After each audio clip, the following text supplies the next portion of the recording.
Wassalatu wassalamu ala ashraf mursalin. Sayyidina Muhammad wa ala alihi wa sahbihi wa sallam. So we are going to do it business casual, or rather we'll go straight to the business, because our guest speaker today is coming to us from the Eastern zone, and as a result of that, is iftar is going to come in an hour before us. So we have to give him a chance to go and perform his iftar quickly as well. So whatever time we can't get, we will be delaying all that aspect of our program until much later. So, but firstly, let us get to unmute Sister Rodia Adewumi, and she will be reading to us from the Quran, Surah Al-Imran, chapter 3, verse 1 to 9. Bismillah, Rodia. أعوذ بالله من الشيطان الرجيم بسم الله الرحمن الرحيم ألف لام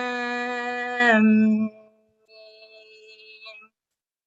الله لا إله إلا هو الحي القيوم نزل عليك الكتاب بالحق مصدقا لما بين يديه وأنزل التوراة والإنجيل من قبل هدى للناس وأنزل الفرقان إن الذين كفروا بآيات الله لهم عذاب شديد والله عزيز ذو انتقام إن الله لا يخفى عليه شيء في الأرض ولا في السماء هو الذي يصوركم في الأرحام كيف يشاء لا إله إلا هو العزيز الحكيم هو الذي أنزل عليك الكتاب منه آيات محكمات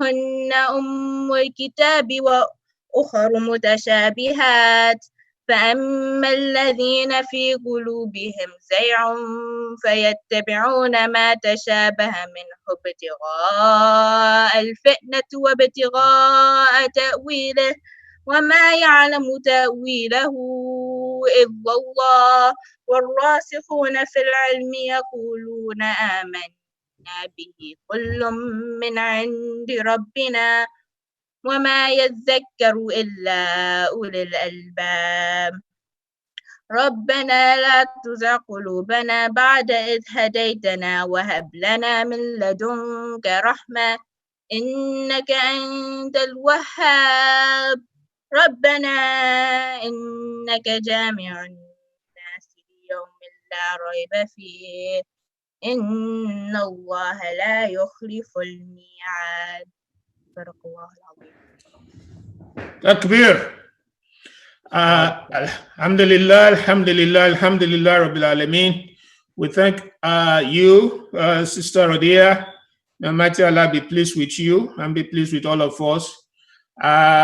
We're not going to interpret every one of what she has read, but we will read the aspect of the prayer there.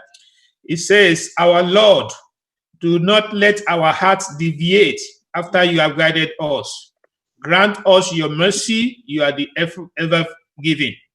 Our Lord, you will gather all people on the day on which there is no doubt. God never breaks his promise." And it is the promise of Allah that we are going to all be here today and be blessed with the presence of our brother, Professor Jonathan Brown, who is the Al-Walid bin Talal Chair of Islamic Civilization in the School of Foreign Service at Georgetown University. By all standard, Brother Brown is one of us. He has been a Muslim for quite a while now, and but not just being a Muslim, he has studied Islam in a lot of places. He has conducted research in countries such as Egypt, Syria, Turkey, Morocco, Saudi Arabia, Yemen, South Africa, India, Indonesia, Iran, among other places. And in addition to that, he is also a very well published person with a lot of books to his name. The most popular being the Misquoting Muhammad, uh, the challenges and choices of interpreting the Prophet's legacy, which landed in the crosshair of the alt-right movement at some point in time in the past. So we all know what it is like that when you get into their cross paths, but Allah has guided him through all those. And like I said, I don't want to take much of the time, taking the time that we are supposed to enjoy his presentation. He has some slides to share with us. So I'm going to call on the administrators to please give him the authority to share his slide. And on that note, I'm going to hand over to Professor Jonathan Brown. Bismillah. Assalamu alaikum, everybody. Wa alaikum salam. A'udhu billahi minash shaitanir rajim. Bismillahir rahmanir rahim. It was funny. I kept thinking, I was like, oh, well, I'm going to see this big room of people. And then I remembered, of course, that, you know, like you're all in your own homes, just like I am. So actually, it's funny you mentioned I'd been Muslim for a long time. So I became Muslim when I was 19. Now I'm 42. And then I found this just the other day, host disabled attendee screen sharing. Hey, can the host enable my attendee screen sharing? That way I can share a screen, because otherwise I won't be able to. Okay, here we go. Yeah, I just found this. You guys can see this picture of me when I was first became Muslim in college. And I've got a Bob Marley shirt that says Rastaman Vibration on it, which is pretty funny. Yeah, I think at the time I really liked Bob Marley a lot. So anyway, that's how young I was when I became Muslim. Just for your you can make fun of me if you want. No. Okay, so yeah, so I'm grateful to be asked to participate, especially my dear student Ibrahim, and you know, it's like I'm sure like a lot of you, or maybe I don't know, maybe I'm just a weirdo, but you know, it's kind of like I'm kind of torn between being exhausted but also wanting to make sure that I, you know, contribute as much as I can to communal life, to Muslim life, and, you know, don't just kind of like fall into this defeat of, you know, feeling like, you know, the world is just so beset by problems that, you know, communal activity just falls by the wayside. So I'm glad that, you know, Ibrahim encouraged me to kind of come out of my hole and meet you all. I'm sad I'm not meeting you in person. Okay, so I made a little show. It's kind of, you know, the problem. One of the problems I have is someone asked me to speak during Ramadan is like maybe they want like a really inspirational talk, but I'm not so good at inspirational talks. I'm more good at, you know, professorial talks. But I think it should be interesting and inspiring at the same time. It's just going to be a little bit more nerdy than maybe the average Ramadan iftar speech. Or maybe you guys have a super nerdy mosque and you'll love to hear this kind of stuff all the time. But I'm just warning you. It's some parts of it are very technical, but I think you'll appreciate it. So and I think you should still be able to see my face even when I'm sharing the screen. So in case you want to make sure that it's not a recording or something, you can see my face. Okay, so I'll just.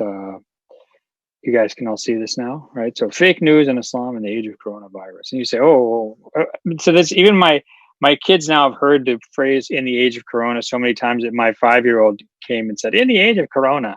So clearly this is a phrase that is going to stick with us. So I'm just putting in the title of my presentation just for the sake of pertinence, right? So why did I choose this subject? Because basically, whether it's through the news or through what your friends are telling you or your family's telling you, or what you kind of hear through the social media, now more than ever, and perhaps more than most times, we are bombarded by reports about, all sorts of what causes coronavirus, how do you cure coronavirus, what's happening to the economy, what's happening to the country, what did Donald Trump say, what did Donald Trump not say, you know, what is this law? Like, we're, you know, almost more than usual, much more than usual, we're constantly being barraged by alleged information, attributions, claims, and because we're afraid, or people are often afraid now, right? People tend to believe things, tend to forget the rules that our religion teaches us about how we are supposed to deal with information that comes to us. And so I thought that I would give us some kind of a review of some of the ways that Muslims have dealt with um, information that comes to them from the outside world, from the past, from others, claims being made, how you interpret what people say, how you judge what they say.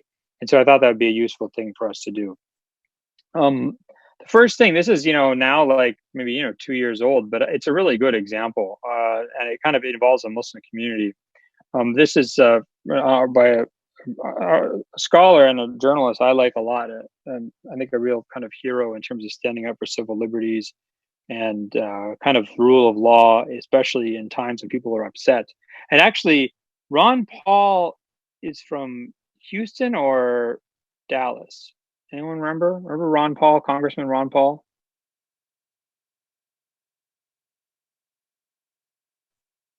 I can't I see it. Someone has to unmute themselves. If anyone can remember, I can't remember. I know he's from Texas because I'll tell you why.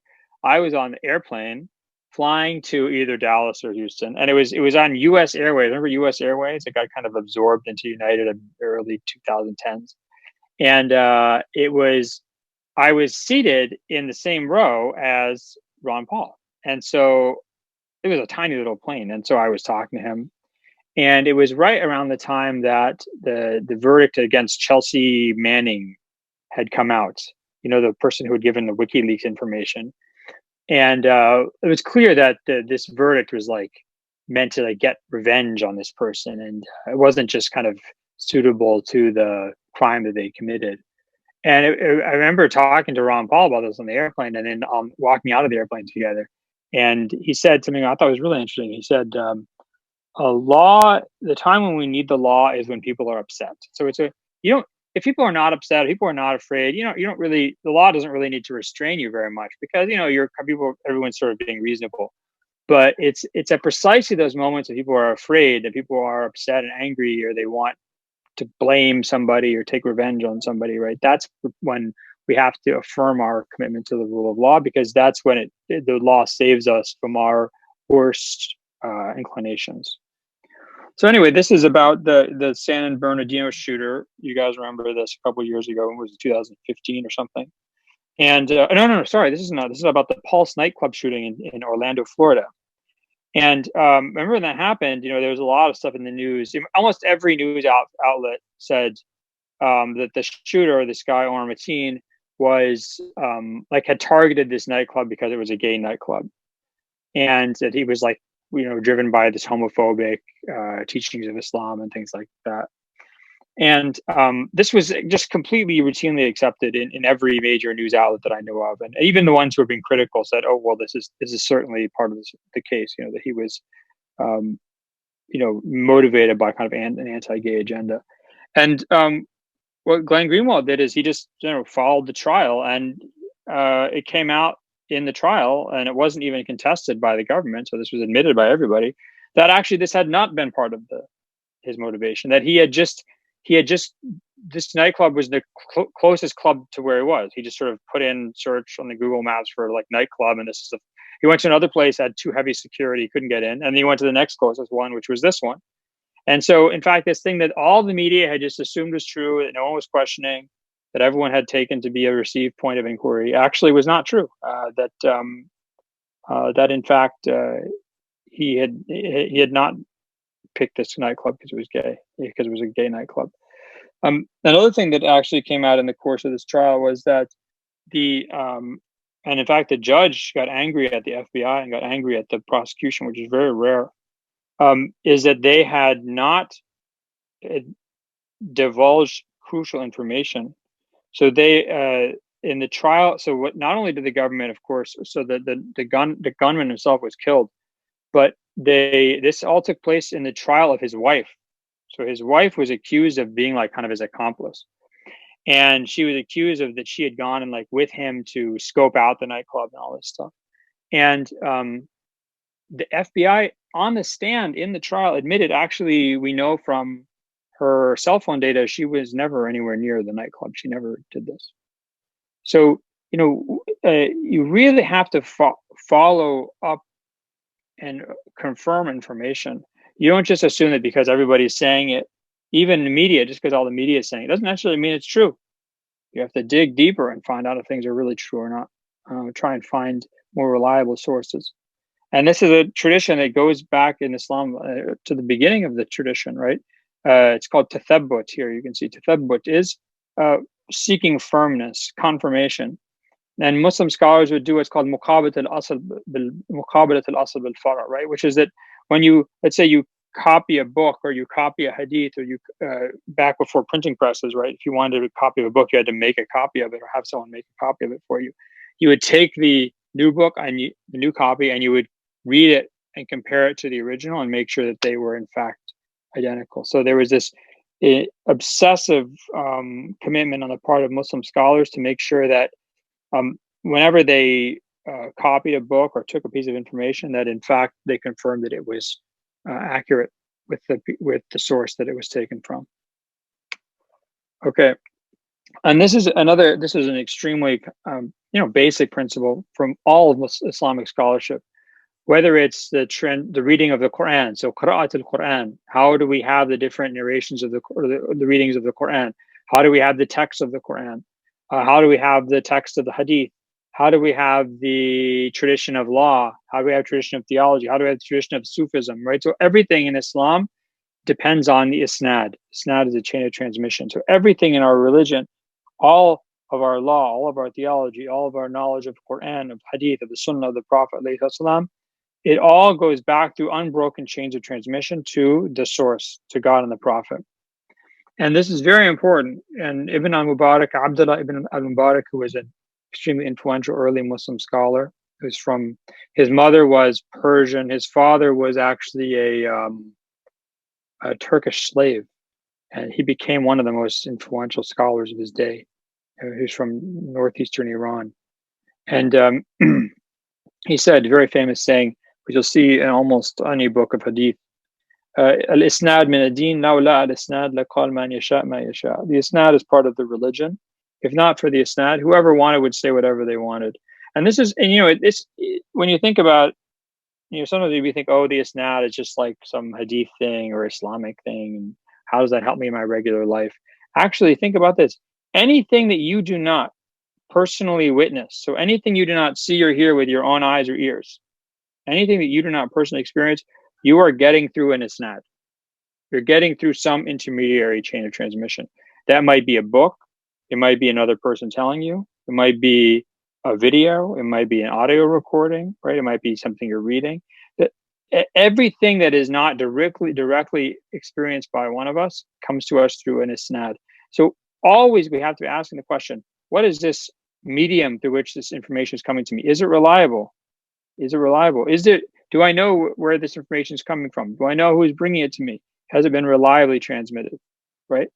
Now, there are certain things that you don't need an isnad for. So there's one saying that Muslim scholars had, isnad al-hikmah wujuduha.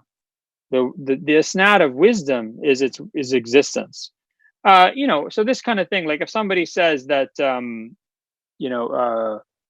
it's good to be just, or 2 + 2 is 4, right? Those things don't need isnads because these things are verifiable just using reason. You don't need to have a chain of transmission for them. All right. Now, this is really interesting, and I can't remember, maybe Ibrahim had to sit and listen to me tell him about this in class once, but this is a fascinating text. This is from the Sunan of Abu Dawud, right? The famous hadith scholar Abu Dawud Sijistani, who's one of the authors of one of the main hadith collections in Islam, Sunan of Abu Dawud. He's from southeastern Iran, and he died in 889 of the Common Era, 275, 889 of the Common Era.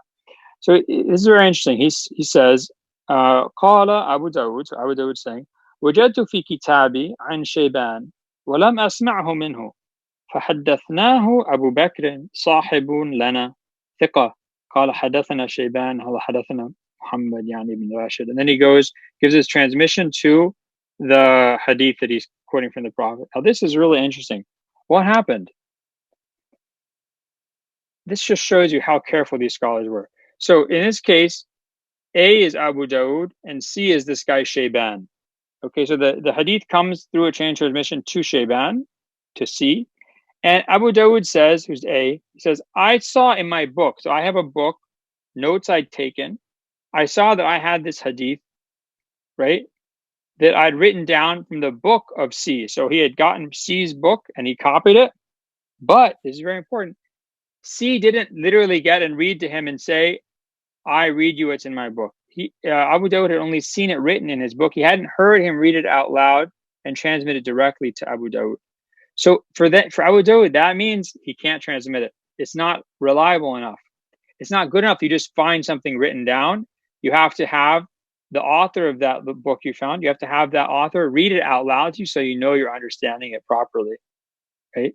And so what does he do? He says he goes to his friend Abu Bakr, who he says is reliable. And Abu Bakr, Assalamu alaikum Hashim, anta ta'kul tamr. My kid's breaking his fast. This is funny. My kids like break their fast. It just means eating. So they say they're fasting, right? But then they're like, I'm going to break my fast. So they fast until breakfast, then they break their fast. Then they fast until lunch, then they break their fast. Then they fast until they get hungry, then they break their fast. And now he's eating a date, right, Hashim? Okay, mashallah. So he goes to his son Abu Bakr and he gets him, because Abu Bakr had heard the hadith transmitted directly from Shayban. So he gets Abu Bakr to tell him, to narrate the hadith to him. And he explains that he's doing this so that his reader knows that he's getting this information reliably. Look at that degree of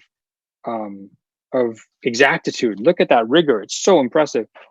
Hashim, bidik salam ala nas. What are you showing them? I'm giving them a talk. This is Hashim. Say hi, Hashim. Assalamu alaikum, Hashim. I suspect these people, many of them are from Nigeria originally. This may be the case. He can't hear you. He says Assalamu alaikum. Assalamualaikum. Good. Alaikum salam.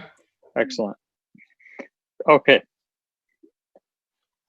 Now this is another example. I love this example, and this is a terrific, especially when Muslims sometimes they get in arguments with each other. People get in arguments at the mosque or about who said what, or which religious leader said this or that, or you can imagine this in politics, everything.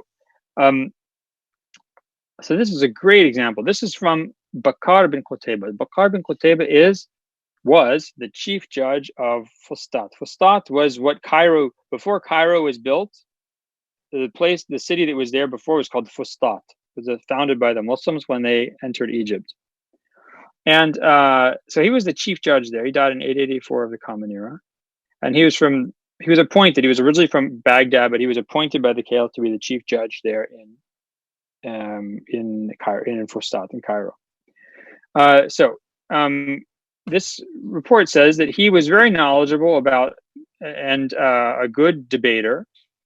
And then he saw the Mukhtasar al-Muzani. So he came across a book written by one of the students of Imam al-Shafi'i. So he's in Egypt, which is where Imam al-Shafi'i spent the last part of his life and where he died. And one of his students, his name is al-Muzani, and he wrote a very, very important book of Shafi'i law, which was the basis for all the Shafi'i school afterwards. So in this book, there's some points where al-Muzani and the Shafi'i, they disagreed with Abu Hanifa, and they kind of criticized him. Now, so this interested Bakr, who was a Hanafi judge, and he says, this is interesting. So what does he do? He says to two of his reliable notaries. So he's a judge, right? So he has these notaries who work with him in the court. He says, okay, I want you to go to Al-Muzani and sit in his class and ask him these questions. And every time one of the issues in the book comes up where it's a Shafi'i disagreeing with Abu Hanifa, I want you to ask Muzani, did Shafi'i really say this? Right? Did Shafi'i say this? And then Al-Muzani said, yes, he did. Right? And then, only then do they go back to Bakr bin Qutayba, and they say, we've confirmed everything that's in this book. And then Bakr bin Qutayba wrote a book where he tried to answer some of those criticisms. But look, think about this, right? So let's say somebody comes and says, "Oh, did you hear what Ibrahim said about you? He said that you are, your car is messy and you don't get it washed enough, and you're generally a pretty nasty person or something like that." So, "Oh, I'm gonna tell when I next say Ibrahim, I'm really gonna let him have it. Nobody says that kind of stuff about me." So what is that? How should we respond? No. First thing we do is verify. Did he actually say this? You have to verify. Did the person actually say this? Oh, did you hear Donald Trump said this, that, and the other? You get upset. Well, actually, did he really say this? First, go and check if he actually said it. Always confirm what is said about what is being attributed to somebody. Okay, I think this is really interesting. It's maybe a little bit nerdy, but I thought it was a good example of the thoroughness of Muslim scholars. So this is a hadith in Sahih Bukhari, right? And Bukhari says that it was narrated to him by Abdullah bin Maslama, from Malik, from Ibn Shihab al-Zuhri, who's a famous transmitter, from Ubaidullah bin Abdullah ibn Utbah, from Ibn Abbas radiallahu ta'ala anhu, anhu qala, aqbaltu rakibin ala himaran atanan. So he's talking about going up, he's riding a donkey by people who are praying, and he's talking about that event. But we don't need to get into the details. What's interesting here is, you can see here, it said this word an, this means from.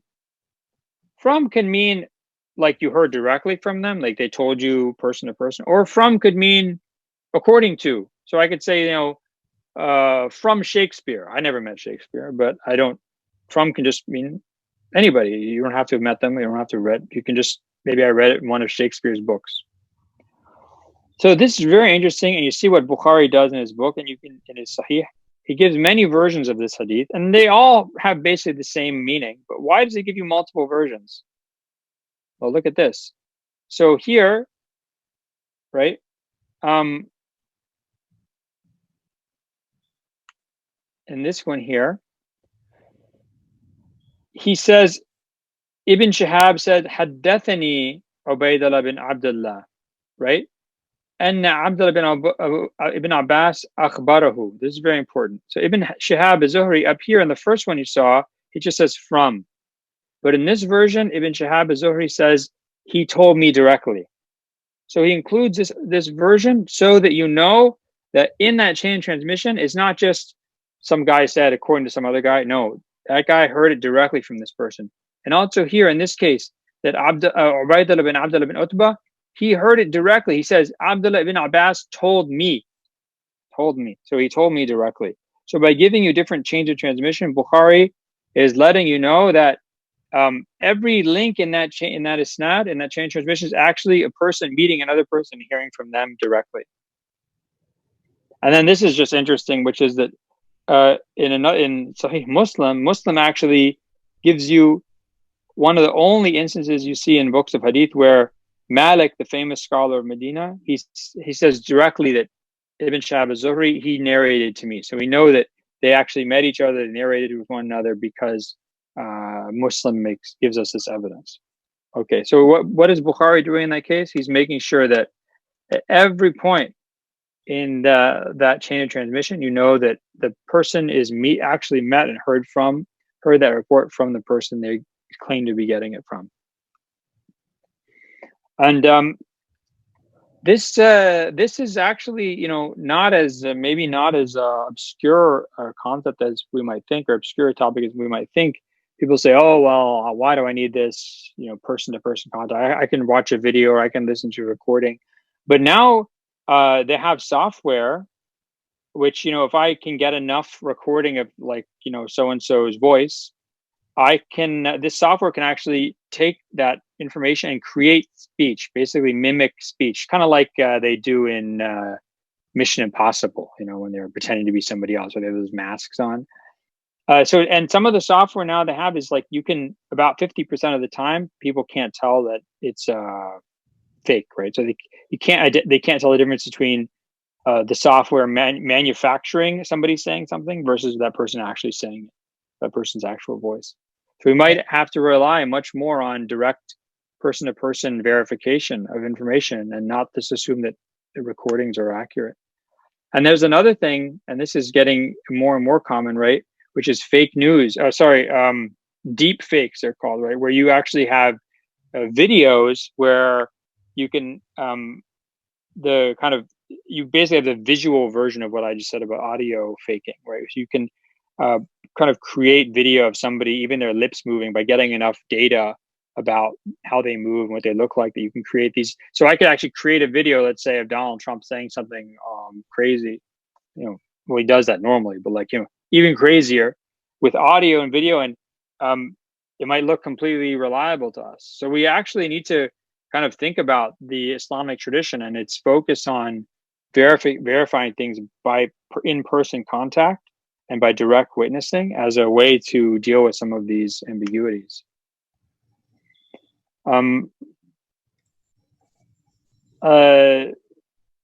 This is something that's really interesting. And it's a really important point to keep in mind, principle that Muslim scholars use, especially about important topics. Like if somebody said something that was, very offensive in Islam, or maybe would mean that they had said something heretical, right? Which is that you don't just, did you hear Professor Brown said this? Oh, he must not be Muslim anymore. He must be a kafir or something like that. If somebody makes an accusation about somebody saying something, seriously bad, there is a principle. Yusalu sahibu lafzi an muradihi. The person who speaks, who said that thing, they need to be asked, what did they mean by this? So you don't just go by what someone says. You actually go and ask them, what did you mean by this? Give them a chance to explain. Maybe they didn't mean what everyone thinks they meant. Maybe they misspoke. Maybe they were misunderstood, right? And another really interesting, this is something I just came across the other day, which I thought was fascinating. Not everything is quotable, and this I think is also really important in a time or an era where everything gets recorded. So probably this talk is getting recorded for all I know, right? And someone goes, "Oh, did you hear what Professor Brown said in that talk? He said this, and oh wow, that's so horrible, and he must be a real jerk. He must be, bad person or something, right?" Not everything is quotable, especially not things you say like in lectures or in an unplanned way. So this is a famous scholar named Ahmed Zarruq, who's he's from North Africa. The famous Sufi scholar, actually, but he was a jurist, and I think he was originally from Libya, what's now Libya. But he's buried, I think he's buried in Fez in Morocco.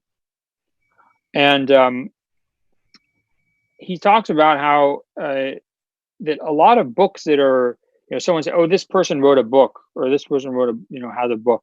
Actually, that's not a book they wrote. This is something that was collected by their students from their lecture notes. So let's say one of my students gets all the notes, they take notes during my classes and they put those all together and they say, Book of Islamic History by Jonathan Brown. Well, that's not really my book. That's someone writing down things I said in classes, and in a kind of unorganized or unintentional way, right? So it's not something that I've really sat down and said, what exactly do I want to say about this topic? So he says you can't use these things as basis for quoting them or giving fatwas. You can't use these. It has to be a book. The person sat down and say, okay, I'm going to write a book and I'm going to plan exactly what I'm going to say. So think about this when you think about, kind of gotcha culture. It's like, oh, did you hear about what this person said? Oh, it's so awful. All of us, if somebody selectively takes things we say, or every once in a while we're not careful about how we speak, we're all making mistakes. And so, we need to only take what other people say when they're really trying to be clear and when they're really trying to tell you what their position is on something. Okay. And this I thought was really interesting. It's a little bit racy, but we're all adults, I think, at least. And that's actually kind of the point I'm trying to make, which is that principle laysa lil alimi ghurba.